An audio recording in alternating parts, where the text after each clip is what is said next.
Good morning students. आज हम पढ़ेंगे उपसर्ग। उपसर्ग को पढ़ने से पहले आप यहाँ पे दिए हुए वाक्य को पढ़िए। हमें अपने देश का मान रखना चाहिए।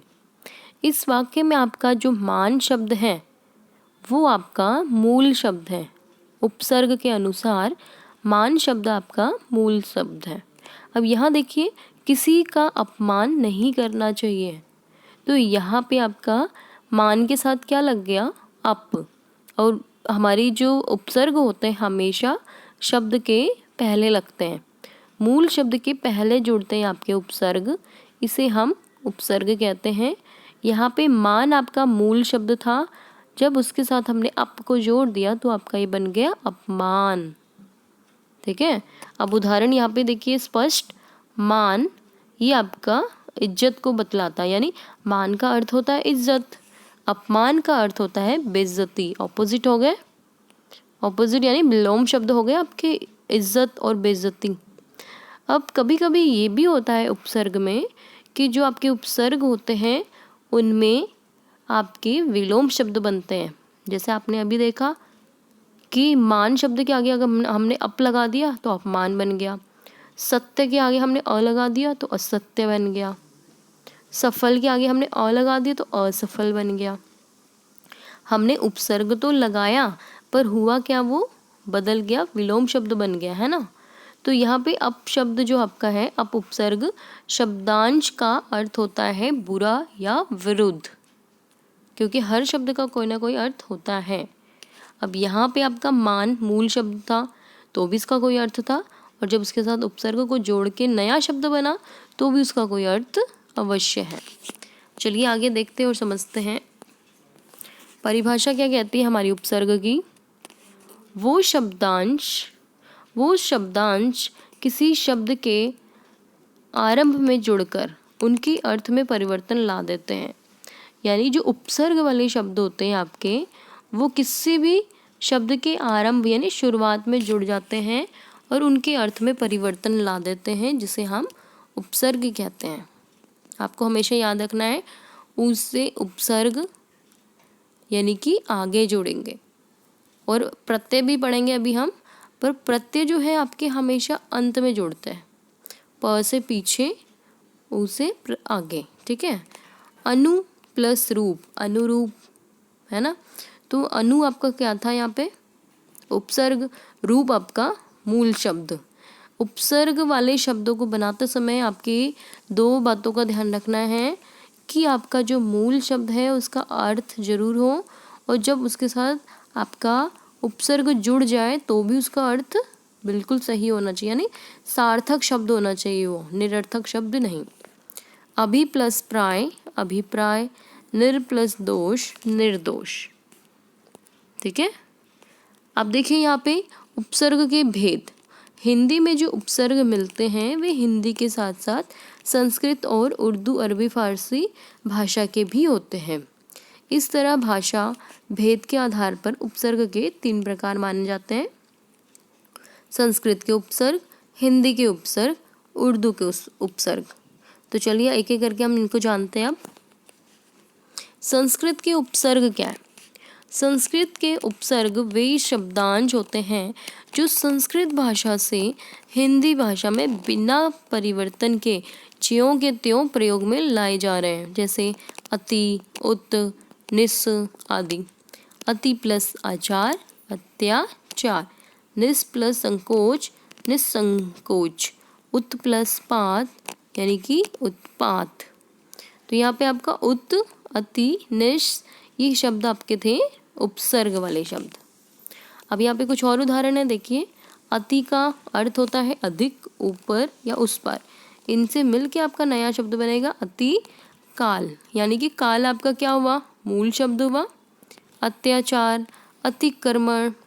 अधि से आपका बनेगा, अधि का अर्थ है ऊपर या श्रेष्ठ, और उसका शब्द बनेगा अधिकरण, अधिकार।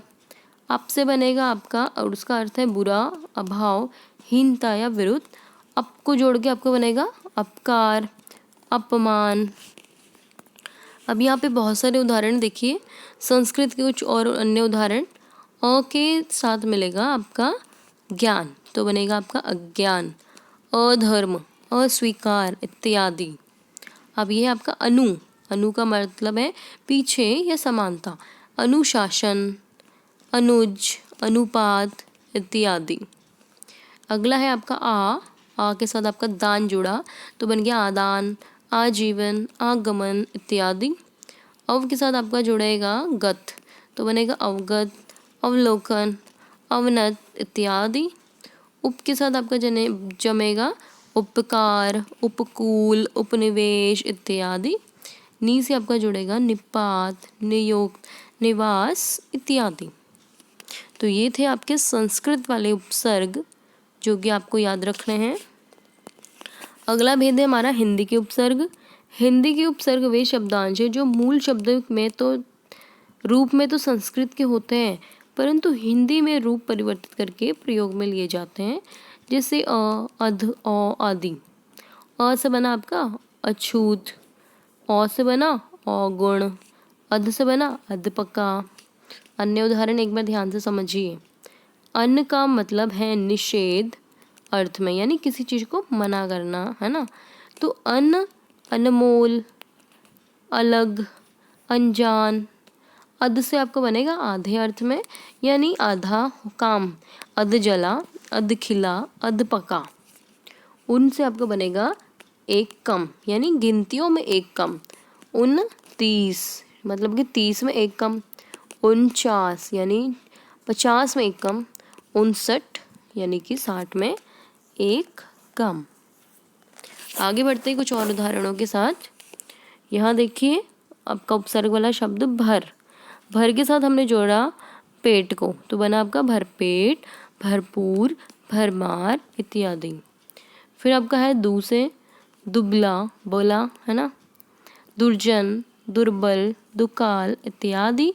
क से आपका बनेगा पूत, कपूत, कचोट। कू से बनेगा आपका कुचाल, कुचैला, कुचक्र। औ से बनेगा आपका औगुन, औघर, औसर, औसान। सू से बनेगा आपका सुडौल, सुजान, सुघड़, सुफल। अध से बनेगा आपका अध जला, अध खिला, अध पका इत्यादि। यानी कि आपका जो उपसर्ग है भर, उसमें जब हमने पेट को जोड़ दिया तो आपका बना भरपेट। ठीक है, तो पेट का अर्थ होता है कुछ, पर जब हमने उपसर्ग को जोड़ दिया भरपेट तो भी उसका कोई ना कोई अर्थ अवश्य बनता है।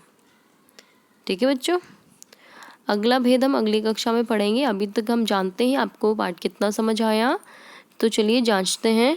निम्नलिखित में से उपसर्ग रहित शब्द कौन सा है? उपसर्ग रहित जिसमें कि आपका उपसर्ग नहीं है। यहाँ देखिए सु में उपसर्ग है, सुयोग में सु प्लस योग, वी प्लस देश, अति प्लस अधिक, सु प्लस रेश। रेश का तो कोई भी अर्थ नहीं होता, है ना। देश का अर्थ है, अधिक का अर्थ है, योग का अर्थ है, पर रेश का कोई अर्थ नहीं, यानी कि इसमें आपका उपसर्ग नहीं है। प्रश्न यही तो था, उपसर्ग रहित है जिसमें ना हो। अगर सहित होता तो उपसर्ग होता। किस शब्द में उपसर्ग का प्रयोग हुआ है? उप प्लस कार, लाभ प्लस दायक, ये तो नहीं है, क्योंकि यहाँ पे आपके दायक शब्द क्या है? प्रत्यय है ना। तो यहाँ पे आपका लाभ मूल शब्द है, तो ये आगे थोड़ी आएगा। आपका उपसर्ग में मूल शब्द तो हमेशा पीछे आता है, यानी कि उपसर्ग आगे आना चाहिए था। पढ़ प्लस आई, अपना प्लस पन, तो क्या होना चाहिए? उत्तर देखते हैं अभी हम। उपकार, क्योंकि अपना प्लस पन प्रत्यय है, लाभ प्लस दायक प्रत्यय है, पढ़ प्लस आई प्रत्यय है, बचाइए उप जमा कार, तो ये हुआ आपका उपसर्ग। अंतिम प्रश्न, उपसर्ग युक्त शब्द हैं आहार, विहार, यही है बिल्कुल आपका सही उत्तर। आ प्लस हार, वी प्लस हार। बाकियों में प्रत्यय है आपका, ये भी देख लीजिए। चढ़ प्लस आवा, चढ़ प्लस आई, भूल प्लस आवा, छल प्लस आवा, डूब प्लस आवा, चढ़ प्लस ता। तो देखिए आपका आ प्लस हार आहार, वी प्लस हार विहार, तो ये आपके उपसर्ग वाले शब्द हैं। तो बच्चों आपका होमवर्क आपका यही है कि आपको ये तीनों प्रश्न अपनी कॉपी में लिखने हैं और याद करने हैं। अगली कक्षा में मिलेंगे उपसर्ग के दूसरे भेद के साथ। तब तक के लिए धन्यवाद।